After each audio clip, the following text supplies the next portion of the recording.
nome é Andressa Joaquim dos Santos e eu vou falar sobre o CPC 31, ativo não circulante, mantido para venda e operação descontinuada.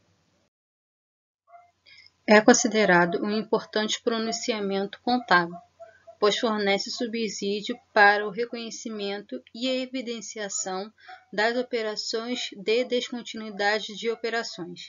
Desde a década de 1960 a 1970, muitas empresas começaram a criar ou adquirir diversos negócios em áreas totalmente distintas das suas atuações regulares, fato denominado descontinuidade de operações na doutrina contábil. Operação em descontinuidade é qualquer operação negocial diversas das áreas em que a empresa atua regularmente.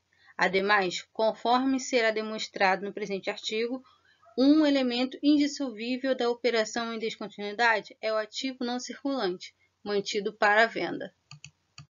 O objetivo do CPC 31 é estabelecer a contabilização de ativos não circulantes, mantidos para venda, colocados à venda, e a apresentação e divulgação de operações descontinuadas.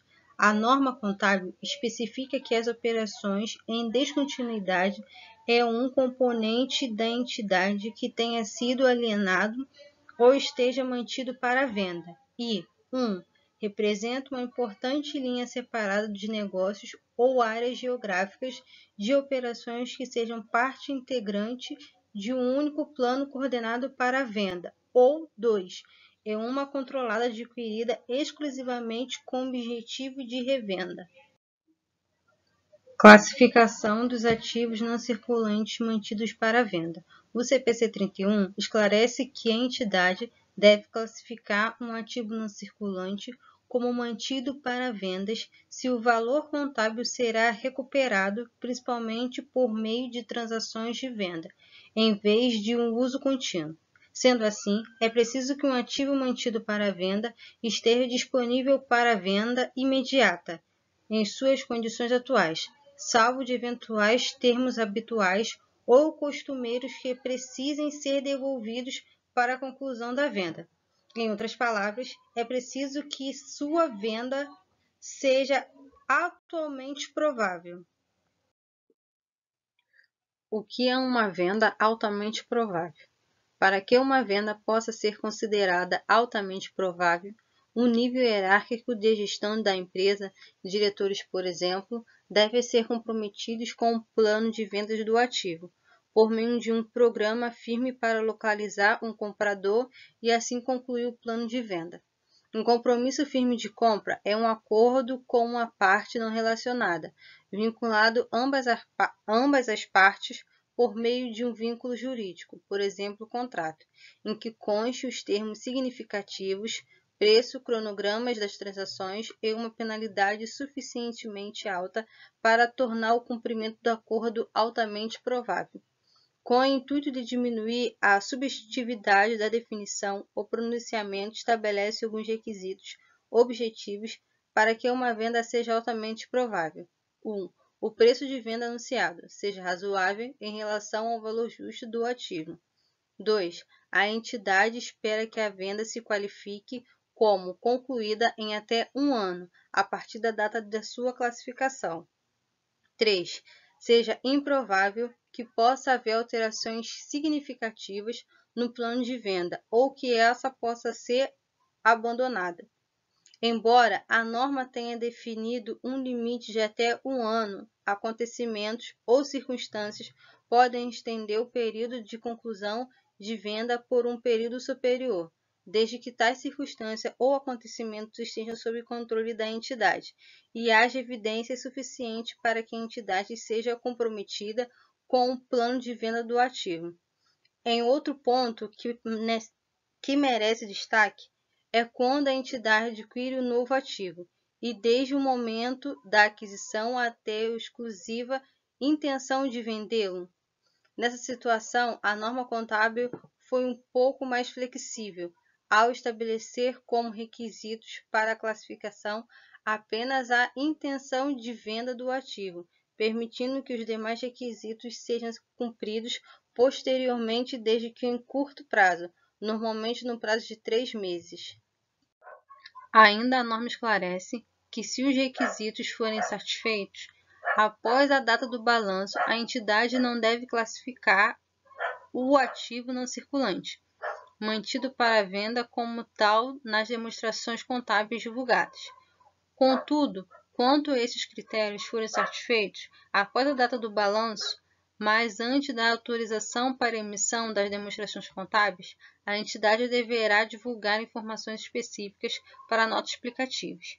Como mostra o desenho do lado, requisitos para classificação: compromisso com plano de venda, preço de venda razoável em relação ao valor justo, e programa para localizar o comprador e concluir o plano de venda, e expectativas de concluir a venda em até 1 ano. Mensuração. No que tange à mensuração, é a apresentação, o pronunciamento dispõe que os ativos que satisfaçam os critérios de classificação como não circulante, mantido para venda. A. Mensuração pelo menor, entre o valor contábil e o valor justo, menos as despesas de venda, que é a depreciação ou a amortização desses ativos cessem. B. Apresentados separadamente no balanço patrimonial e que os resultados das operações descontinuadas sejam apresentados separadamente na demonstração do resultado. Notável diferença entre a propriedade para investimento, já que nesta é possível que a própria entidade opte entre os métodos de mensuração, custo ou valor justo. Outra divergência é em relação à depreciação, posto que a propriedade para investimento continua-se a depreciação, quando adota o método de custo. O CPC 31 esclarece que, caso a entidade espere vender um ativo não circulante, em um período superior a 1 ano, a entidade deverá mensurar as despesas de venda pelo valor presente, de modo que qualquer aumento no valor presente das despesas de venda que resulte na passagem do tempo seja apresentado nos resultados como despesas financeiras. Impairment. O importante é relembrar que a entidade deverá mensurar um ativo mantido para venda pelo menor valor entre o valor contábil e o valor justo, menos as despesas de venda. A entidade deve reconhecer a perda por redução ao valor recuperável, relativamente a qualquer redução inicial ou posterior da entidade ou do grupo de ativos mantidos para venda, ou valor justo menos as despesas de venda. A entidade deve reconhecer o ganho para qualquer aumento posterior no valor justo, menos as despesas de vendas de um ativo, limitado à perda por redução ao valor recuperável acumulado que tenha sido reconhecido. Nessa linha, o item 2 do CPC 01 estabelece que, se não houver razão para acreditar que o valor em uso de um ativo excederá materialmente o seu valor justo líquido de despesa de venda, o valor justo líquido de despesa de venda do ativo poderá ser considerado como um valor recuperável. Essa será frequentemente o caso para um ativo que é mantido para alienação. Ora, isso ocorra porque o valor em uso de um ativo mantido para alienação corresponderá principalmente às receitas líquidas de baixa, uma vez que os futuros fluxos de caixa de uso contínuo do ativo, até a sua baixa, provavelmente será irrisórios. Por último, a entidade não deve depreciar ou amortizar um ativo não circulante enquanto estiver classificado como mantido para venda ou enquanto fizer parte do grupo de ativos classificados como mantido para venda, ou juros de outros ganhos atribuíveis ao passivo de um grupo de ativos classificados como mantidos para venda devem continuar a ser reconhecidos. Ativo não circulante a ser baixado. Uma dúvida muito comum é em relação aos ativos a serem baixados contabilmente. O CPC 31 elucida que a entidade não deve classificar como mantidos para venda o ativo não circulante destinado a ser baixado. Isso se deve a um fato que tais ativos têm seu valor contábil recuperado, principalmente por meio do uso contínuo. Os ativos não circulantes a serem baixados incluem 1. Ativos a serem usados até o final da sua vida econômica. 2. Ativos não circulantes a serem fechados em vez de vendidos. Por fim, a norma dispõe que a entidade não deve contabilizar os ativos não circulantes que tenham sido temporariamente retirados de serviço como se tivessem sido baixados. Reversão de um ativo não circulante. Dada a dinâmica do ambiente empresarial, torna-se comum a mudança na classificação de um ativo. Nessa linha, a norma contábil dispõe que, se a entidade tiver classificado um ativo como mantido para venda, mas os critérios de classificação já não estiverem mais satisfeitos, a entidade deverá deixar de classificá-lo como mantido para venda. Assim, deverá mensurar tais ativos não circulantes pelo valor mais baixo entre a. Se o valor contábil antes do ativo ou grupo de ativos ser classificado como mantidos para venda, ajustado por qualquer depreciação, amortização ou reavaliação, se permitirá legalmente que teria sido reconhecida se o ativo ou grupo de ativos não estivesse classificados como mantido para venda e b. Se o montante recuperável à data da decisão posterior não de vender. Apresentação e divulgação de uma operação descontinuada. A operação descontinuada exige apresentação específica em relação às demais operações da entidade. O CPC 31 estabelece que a entidade deverá evidenciar 4 principais pontos. 1. Um montante único, na demonstração do resultado do exercício, compreendendo o resultado total após o imposto de renda das operações descontinuadas e os ganhos ou perda após o imposto de renda, reconhecido na mensuração do valor justo menos as despesas de venda ou na baixa do ativo ou no grupo de ativos mantidos para venda, que consta a operação descontinuada.